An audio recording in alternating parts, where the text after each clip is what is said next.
নবীজি বললেন, ওগো খাদিজা,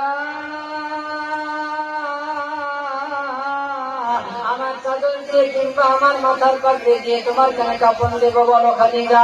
মা খাদিজাতুল কুবরা রাদিয়াল্লাহু তাআলা আনহা নবীজিকে বললেন, নবী গো, মরণের পরে, মৃত্যুর পরে ওই অন্ধকার কবরে, নির্জন নগরে মরণের পরে মা যাবে না, বাপ যাবে না, বেটা বন্ধু বান্ধব সঙ্গে কেউ যাবে না, আমাকে ওই অন্ধকার কবরে একাই পড়ে থাকতে হবে গো নবী। আমি খাদিজা ওই অন্ধকার কবরে আমি একাই থাকতে পারবো না গো নবী।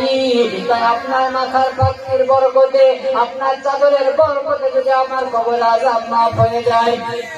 আল্লাহর নবী সাল্লাল্লাহু আলাইহি ওয়াসাল্লাম বললেন, ঠিক আছে খাদিজা।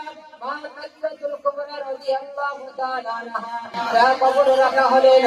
এখন খাদিজা আছে, আল্লাহ পাক রব্বুল আলামিন স্বয়ং সালাম জানিয়েছেন।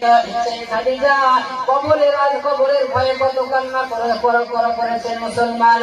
আর আজকে আমাদের চলন থেকে বলন শুনে মনে হয় আমরা আজকে কবরকে ভুলে গেছি। ও মুসলমান, কিসের অহংকারে কবরকে ভুলে গেছো? জাহান্নামে কিসের অহংকারে কবরকে ভুলে গিয়েছো? টাকার অহংকারে, বিদ্যার অহংকারে, জমি জায়গার অহংকার।